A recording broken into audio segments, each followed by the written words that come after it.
escola do mundo, onde eu posso ensinar e aprender. A palavra da sabedoria é a nossa EBD. Deus é o nosso diretor, o Espírito Santo nosso professor. A Bíblia é a cartilha que ensina o caminho, a verdade e a vida. Deus é o nosso diretor, o Espírito Santo nosso professor. A Bíblia é a cartilha que ensina o caminho, a verdade e a vida. Olá, meus amigos da Escola Dominical, meus queridos alunos. Estamos estudando neste preâmbulo da escola, na abertura da escola, nesse prólogo da Escola Dominical. Estamos estudando a carta de Paulo aos Efésios e vimos no capítulo 3, a partir do versículo 14, que ele está orando. De novo ele está orando. Por esta causa me ponho de joelhos. Porque de novo, no capítulo 1, versículo 15, ele diz: por isso também, eu tendo ouvido da fé que há entre vós e o amor para com todos os santos, não cesso de dar graças. A primeira oração que ele faz lá naquela cadeia, lá no fundo, é dar graças. A segunda oração, ele começa a pedir algumas coisas.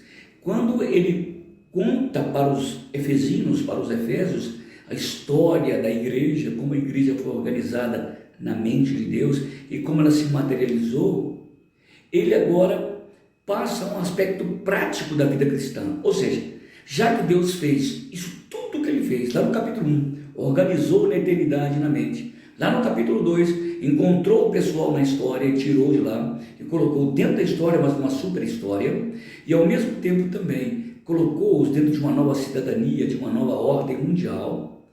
E Paulo ora a Deus, pedindo que isso aumente no coração deles. Agora ele entra no capítulo 4, dizendo: rogo-vos, pois eu, agora não mais a Deus que ele está orando, ele está falando para os irmãos de Efésios, os efesinos, rogo-vos, pois eu, prisioneiro no Senhor, que andeis de modo digno da vocação a que fostes chamados. A palavra aí, andeis, significa portar-se como cidadão. Cidadão mesmo da terra. Porque ele havia falado dos planos eternos de Deus lá na eternidade. Depois ele mostra que a igreja, no capítulo 2, está nas regiões celestes. E por isso ela deve ser um edifício espiritual. Mas Paulo não tem uma vida só extraterrena, não uma vida de ET. Ele diz que a igreja, corpo vivo de Cristo, ela sofre todas essas influências da eternidade, mas ela está na terra. Na verdade, Paulo fala sobre a cidadania espiritual no capítulo 2, que nós tornamos concidadãos dos santos. Somos da família de Deus. Isso é um númen, é o outro lado da cidadania. Mas ele mostra que nós somos cidadanias de duas pátrias. Um cidadão da pátria espiritual e um cidadão também da pátria terrena. Ele diz: rogo-vos, pois, eu peço. Esse rogo-vos aí é um pedido clemente, é um gemido. Rogo-vos, pois, irmãos. Então ele está pedindo à igreja que ele era um prisioneiro por causa do Senhor, por causa dessa cidadania que ele estava preso, por causa da cidadania espiritual. Mas os irmãos ficaram. Paulo estava preso, ia morrer ali, ia para o céu, obviamente, mas os irmãos iam ficar na terra. Como esse corpo deve viver na terra? Ele diz: rogo-vos, pois, eu, prisioneiro no Senhor, que andeis de modo digno da vocação a que fostes chamados. Andeis aí é portar-se como cidadão, viver dentro de uma politeia, dentro de uma polis, dentro de uma cidade. Então Paulo estava dizendo como que a igreja, corpo vivo, eterno, etéreo, espiritual, pode viver materialmente, fisicamente na terra. Andar de modo digno da vocação. Qual é a vocação da igreja? É de refletir a justiça, refletir a perfeição e refletir a santidade de Jesus Cristo. Que andeis de modo digno da vocação a que fostes chamados. Nós somos chamados, nós temos uma vocação cidadã. Nós estamos vivendo num momento agora de política, pré-político, pré-eleição. Nós temos que votar de modo digno. Nós devemos nos comportar como cidadãos jauenses, ou da região que está me ouvindo, de modo digno. Como? Votar com consciência, exercer a sua cidadania, não votar por pressão, nem por uma ideologia que não seja movida anteriormente pela sua cosmovisão cristã. Isso é que exercer a cidadania. Nós temos uma grande oportunidade agora, em setembro, em novembro, de exercermos a nossa cidadania. E devemos fazê-la com uma idoneidade cristã, com uma liberdade cristã. Não ter a sua consciência cativa por pressão humana, nem por uma ideologia que não seja humana, que primeiro não tenha sido consubstanciada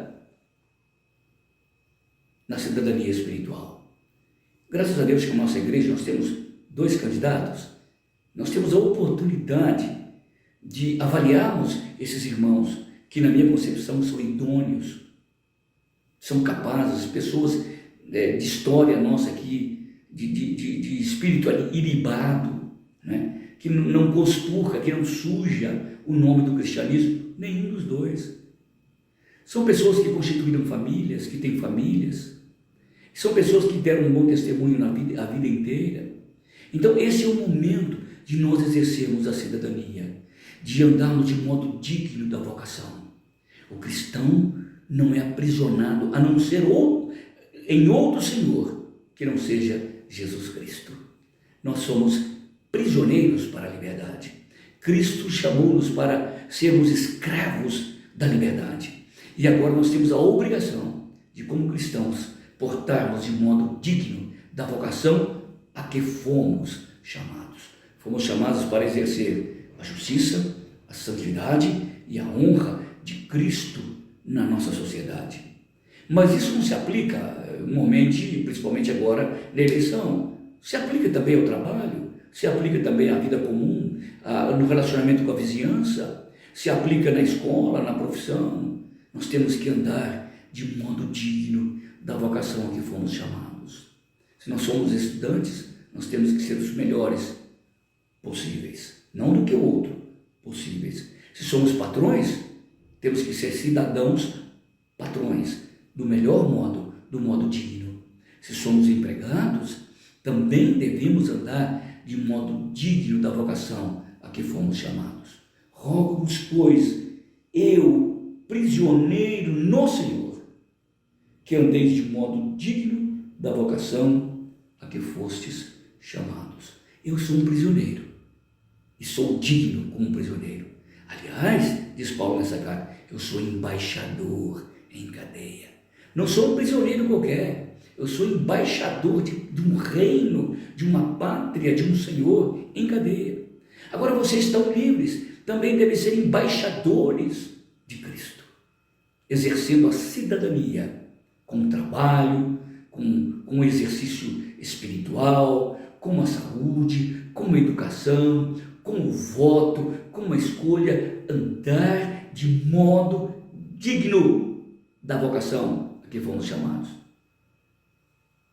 Justiça, amor, serviço e glória para Cristo. Rogo-vos, pois, irmãos, eu, prisioneiro do Senhor, que andeis do modo digno que fostes chamados. Aí Paulo vai dizer logo depois, no capítulo 4, a partir do versículo 2, qual é esse modo que nós devemos andar como cidadãos. Quais são as características desse cidadão dos céus aqui na terra? Qual é o perfil social movido por uma motivação espiritual do cidadão de Jesus aqui na terra? Como é que você é como cidadão? Um cidadão comum ou incomum? Natural ou sobrenaturalmente natural?